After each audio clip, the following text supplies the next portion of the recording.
ನಮಸ್ಕಾರ. ನಾನು ಬಸವರಾಜ್ ಮಾತಾಡ್ತಾ ಇದ್ದೀನಿ, ಪತ್ರಕರ್ತರು. ವಿಶೇಷವಾಗಿ ಈಗ ಲೇಟೆಸ್ಟ್ ಬ್ರೇಕಿಂಗ್ ಸುದ್ದಿ ಏನಪ್ಪಾ ಅಂತಂದ್ರೆ,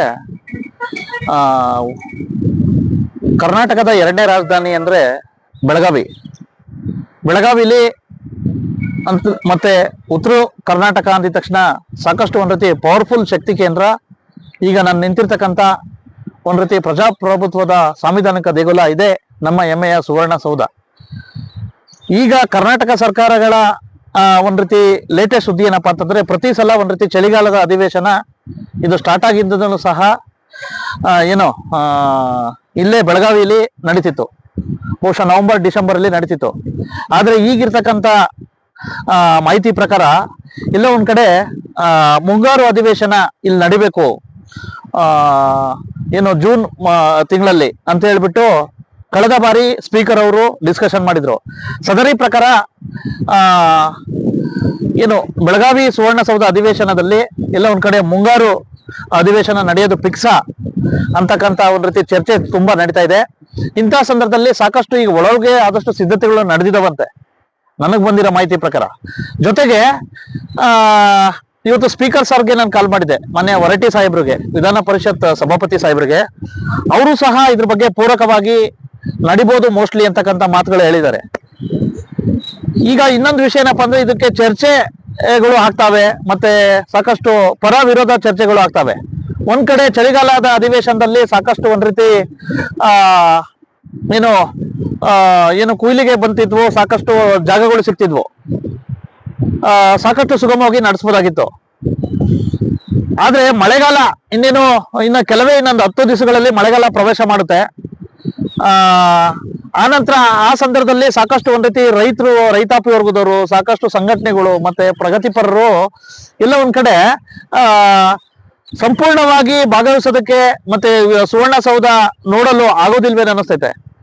ಇದು ಬರೇ ಸಂಘಟನೆಗಳಿಗೆ ಸೀಮಿತ ಅಲ್ಲ, ಜೊತೆಗೆ ಹಲವಾರು ಅಧಿಕಾರಿ ವೃಂದಕ್ಕಿರ್ಬೋದು, ಮಳೆಗಾಲದಲ್ಲಿ ಪ್ರಾರಂಭ ಮಾಡೋದ್ರಿಂದ ಮತ್ತೆ ಜನಪ್ರತಿನಿಧಿಗಳಿಗೂ ಇರ್ಬೋದು. ಯಾಕಪ್ಪ ಅಂತಂದ್ರೆ ಮಳೆಗಾಲದಲ್ಲಿ ಕನಿಷ್ಠ 15 ದಿವಸ ಅವರು ಇದ್ ಮಾಡೋದ್ರಿಂದ ಇಲ್ಲ ಒಂದ್ ಕಡೆ ತನ್ನ ಕ್ಷೇತ್ರದ ಒಂದ್ ರೀತಿ ಜನತೆಗೆ ತಲುಪಲ್ವೇನೋ. ಯಾಕಪ್ಪ ಅಂದ್ರೆ ಮಳೆಗಾಲದಲ್ಲಿ ಸಾಕಷ್ಟು ಒಂದ್ ರೀತಿ ತೊಂದರೆಗಳು ಆಗುತ್ತವೆ, ಆ ಕ್ಷೇತ್ರದ ಜನತೆಗೆ ಸ್ಪಂದಿಸೋದಕ್ಕೆ ಆಗಲ್ವೇನೋ ಅನಿಸ್ತಾ ಇದೆ. ಅಂತ ಸಂದರ್ಭದಲ್ಲಿ ಒಂದ್ ರೀತಿ ಮುಂಗಾರು ಅಧಿವೇಶನ ಮಾಡ್ತಾ ಇರ್ತಕ್ಕಂಥದ್ದು ಎಲ್ಲ ಒಂದ್ ಕಡೆ ಪರ ಮತ್ತೆ ವಿರೋಧ ಚರ್ಚೆಗಳು ಆರಂಭ ಆಗ್ತವೆ. What ever it may be, ಮುಂಗಾರು ಅಧಿವೇಶನ ಅಂತಕ್ಕಂಥದ್ದು ಇಲ್ಲಿವರೆಗೂ ಸಹ ಹಾಗೆ ಇಲ್ಲ. ಅಂತಹ ಭಾಗ್ಯ ಈ ಬಾರಿ ಇಲ್ಲಿ ಆಗ್ಬೋದೇನೋ ಅಂತಕ್ಕಂಥದ್ದು ಒಂದ್ ರೀತಿ ನಿರೀಕ್ಷೆ. ಹಾಗಾಗಿ ಸ್ಪೀಕರ್ ಸಾಹೇಬ್ರು ಸಹ ಆ ರೀತಿ ಹೇಳಿದ್ದಾರೆ. ಹಾಗಾಗಿ ಸಾಕಷ್ಟು ಸಿದ್ಧತೆಗಳು ಸಹ ನಡಬೇಕಾಗಿದೆ. ಮಳೆಗಾಲ, ಸಾಕಷ್ಟು ಸವಾಲುಗಳಿದಾವೆ. ಇವನ್ ಪೊಲೀಸ್ ಇಲಾಖೆಗೂ ಸಹ ಅಷ್ಟೇ. ಆಗ ಮಳೆ ಇರಲ್ಲ, ಎಲ್ಲಂದ್ರಲ್ಲೇ ಯಾಕಪ್ಪ ಅಂದ್ರೆ ಎಲ್ಲ ಟೆಂಟ್ಗಳು ಹಾಕಿ ಇದ್ ಮಾಡ್ಬೋದಾಗಿತ್ತು. ಆದ್ರೆ ಈ ಬಾರಿ ಸಾಕಷ್ಟು ಮಳೆಗಾಲ ಬೇರೆ ಜಾಸ್ತಿ ಆಗಿರೋದ್ರಿಂದ ಎಲ್ಲ ಒಂದ್ ಕಡೆ ಸಾಕಷ್ಟು ಸಮಸ್ಯೆಗಳು ಆಗ್ತವೆ ಅಂತಕ್ಕಂಥದ್ದು. ಮತ್ತೆ ಸಂಪೂರ್ಣವಾಗಿ ಎಲ್ಲ ಒಂದ್ ಕಡೆ ಜನಪ್ರತಿನಿಧಿಗಳು ತೊಡಗಿಸ್ಕೊಳಕ್ ಆಗಲ್ವೇನೋ ಅಂತಕ್ಕಂಥದ್ದು ನನ್ನ ಅಭಿಪ್ರಾಯ. ಹಾಗಾಗಿ ಬನ್ನಿ ಇದೇ ರೀತಿ ಚರ್ಚೆ ಮಾಡ್ಕೋತಾ ಹೋಗೋಣ. ಬೇಸಿಗೆ ಕಾಲ ಮತ್ತೆ ಚಳಿಗಾಲದ ಅಧಿವೇಶನಕ್ಕೆ ಬೆಟರ್ ಅಂತಕ್ಕಂಥದ್ದು ನನ್ನ ಅಭಿಪ್ರಾಯ. ಜೊತೆಗೆ ಸಾಕಷ್ಟು ಸಿದ್ಧತೆಗಳು ನಡಿಬೇಕಾಗಿದೆ. ಹಾಗಾಗಿ ಇದ್ರ ಬಗ್ಗೆ ಸಾಕಷ್ಟು ಅಭಿಪ್ರಾಯ ತಗೋಬೇಕು, ಸಂಘಟನೆಗಳ ಅಭಿಪ್ರಾಯ ತಗೊಂಡು ಸರ್ಕಾರ ಮುನ್ನಡಿಬೇಕು ಅಂತಕ್ಕಂಥದ್ದು ನನ್ನ ಅಭಿಪ್ರಾಯ. ಜೊತೆಗೆ ಮತ್ತೆ ಮಳೆಗಾಲದಲ್ಲಿ ಆ ಕ್ಷೇತ್ರದ ಒಂದ್ ರೀತಿ ಶಾಸಕರು ಸಾಕಷ್ಟು ಒಂದ್ ರೀತಿ ಜನಗಳನ್ನ ತಲುಪಲಿಕ್ಕೆ ಇಷ್ಟಪಡ್ತಾರೆ. ಇಂಥ ಸಂದರ್ಭದಲ್ಲಿ ಎಲ್ಲ ಒಂದ್ ಕಡೆ ಆ ಕ್ಷೇತ್ರದ ಶಾಸಕರುಗಳು 224 ಕ್ಷೇತ್ರದ ಶಾಸಕರು ಎಲ್ಲ ಒಂದ್ ಕಡೆ ಅವ್ರನ್ನವ್ರು ತೊಡಸ್ಕೊಳಕ್ ಆಗಲ್ವೇನೋ ಅನಿಸ್ತಾ ಇದೆ. ಮತ್ತೆ ಕಲಾಪದಲ್ಲಿ ಸಕ್ರಿಯವಾಗಿ ಪಾಲ್ಗೊಳ್ಳೋದಕ್ಕೂ ಆಗೋದಿಲ್ವೇನೋ ಅನಿಸ್ತಾ ಇದೆ. ಹಾಗಾಗಿ ಒಂದ್ ರೀತಿ ಹಾಜರಾತಿ ಸಹ ಒಂದ್ ರೀತಿ ಎಲ್ಲ ಒಂದ್ ಕಡೆ ಕೊರತೆ ಆಗ್ಬೋದು. ಮತ್ತೆ ಪ್ರತಿಭಟನೆಗಳ ಸಂಖ್ಯೆ ಮತ್ತೆ ಜನಸಾಮಾನ್ಯರು ಒಂದ್ ರೀತಿ ಎಲ್ಲ ಒಂದ್ ಕಡೆ ಬೇಡಿಕೆಗಳನ್ನ ಇಡೋದಕ್ಕೆ ಸಾಕಷ್ಟು ಸಮಸ್ಯೆ ಆಗ್ಬೋದು ಅಂತಕ್ಕಂಥದ್ದು ನನ್ನ ಅಭಿಪ್ರಾಯ. ಒಟ್ಟಾರೆ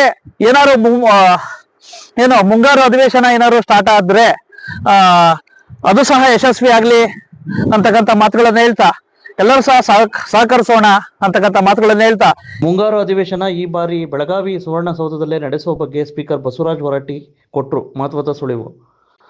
ಹೌದು, ಕರ್ನಾಟಕ ಸರ್ಕಾರವು ಈ ಬಾರಿಯ ಮುಂಗಾರು ಅಧಿವೇಶನವನ್ನು ಬೆಳಗಾವಿ ಸುವರ್ಣಸೌಧ ಅಧಿವೇಶನದಲ್ಲಿ ನಡೆಸುವ ಬಗ್ಗೆ ಚರ್ಚೆಗಳು ತೀವ್ರವಾಗಿದ್ದು, ಸದರಿ ಇದರ ಬಗ್ಗೆ ನಮ್ಮ ನ್ಯೂಸ್ ಸಮೂಹದ ರಾಜ್ಯ ಉಪಸಂಪಾದಕ ಬಸವರಾಜು ವಿಶ್ಲೇಷಣಾ ವರದಿ ತಯಾರಿಸಿ ಕರ್ನಾಟಕ ಸರ್ಕಾರದ ವಿಧಾನ ಪರಿಷತ್ ಸಭಾಪತಿಗಳು ಆದ ಬಸವರಾಜು ಹೊರಟ್ಟಿಯವರೊಂದಿಗೆ ಫೋನ್ ಕರೆ ಮೂಲಕ ಅಭಿಪ್ರಾಯ ಸಂಗ್ರಹ ಮಾಡಿ ಮಹತ್ವದ ಅಭಿಪ್ರಾಯ ಸಂಗ್ರಹ ಮಾಡಿ ಬೆಳಕು ಚೆಲ್ಲುವ ಕೆಲಸ ಮಾಡಿದ್ದಾರೆ.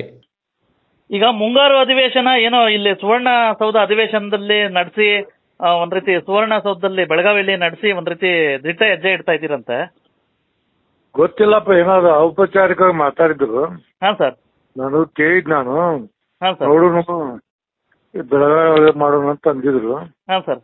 ಬಟ್ ಆಫೀಸಿಯಲಿ ಏನಿಲ್ಲ, ಅದು ಹಂಗ ಮಾತಾಡಿದ್ರು. ಅಲ್ಲ, ಕಳೆದ ಬಾರಿ ಅದನ್ನ ಚರ್ಚೆನೂ ಮಾಡಿದ್ರು ಖಾದರ್ ಸಾಹೇಬ್ರು ತಾವು ಮತ್ತೆ ಇವತ್ತು ತಾವೇನೋ ಸಿಎಂ ಜೊತೆ ಚರ್ಚೆ ಮಾಡಿದೀರ ಅಂತ ಸುದ್ದಿ ಇದೆ ಸರ್. ಸಿಎಂ ನಾ ಅಂದಿದ್ದೆ, ಎಷ್ಟು ಚರ್ಚೆ ಮಾಡಿಲ್ಲ. ಹಾ ಸರ್. ಬೆಳಗಾವಿಯಲ್ಲಿ ಅಧಿವೇಶನ ಮಾಡೋಣ ಜೂನ್ದಾಗ ಅಂದಿದ್ರಿಂದ ಏನಾದತ್ ಕೇಳಿ. ಹಾ ಸರ್. ಇಲ್ಲ ಮಾಡೋಣ ಅಂದಿದ್ರು, ಇನ್ನೂ ಫೈನಲ್ ಮಾಡಿಲ್ಲ.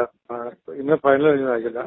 ಅಲ್ಲ, ಔಪಚಾರಿಕವಾಗಿ ಮಾತಾಡಿದ್ದ, ಆಫೀಸಲ್ಲಿ ಮಾತಾಡಿಲ್ಲ. ಅಲ್ಲ, ಈ ಮುಂಗಾರು ಅಧಿವೇಶನ ನಡೆಸೋದ್ರಿಂದ ಏನ್ ಪೂರಕ ಅಂಶಗಳಿದೆ ಸರ್ ತಮ್ಮ ಪ್ರಕಾರ? ತಾವು ತುಂಬಾ ಸೀನಿಯರ್ ಇದ್ದೀರಾ. ಏನು ಗೊತ್ತಿಲ್ಲ. ಹಾ ಸರ್. ನಮ್ ಕೆಲ್ಸ ಅಂದ್ರ ಸರ್ಕಾರ ಸದನ ಯಾವಾಗ ನಡೆಸೋದು ಅಷ್ಟು ನಮ್ ಕೆಲ್ಸ, ನಮ್ ಸಂಬಂಧ ಇಲ್ಲ. ಅಲ್ಲ, ಒಂದು ಪತ್ರಿಕೆಯಲ್ಲಿ ಬಂದಿದೆ ತಾವೇ ಸಿಎಂ ಅವ್ರನ್ನ ಭೇಟಿ ಮಾಡಿದೀರಾ ಮತ್ತೆ ಇದ್ರ ಬಗ್ಗೆ? ಇಲ್ಲ, ನಾ ಏನ್ ಭೇಟಿ ಗಿಟ್ಟಿ ಮಾಡಿಲ್ಲ. ಹಾ ಸರ್. ಸಹಜವಾಗಿ ಸಿಎಂ ಮಾತಾಡಿದ್ರು ಕುಂತಾಗ. ಸಿಎಂ ಅವರೇ ಅಭಿಪ್ರಾಯ ವ್ಯಕ್ತಪಡಿಸಿದ್ದಾರೆ ಅಷ್ಟ.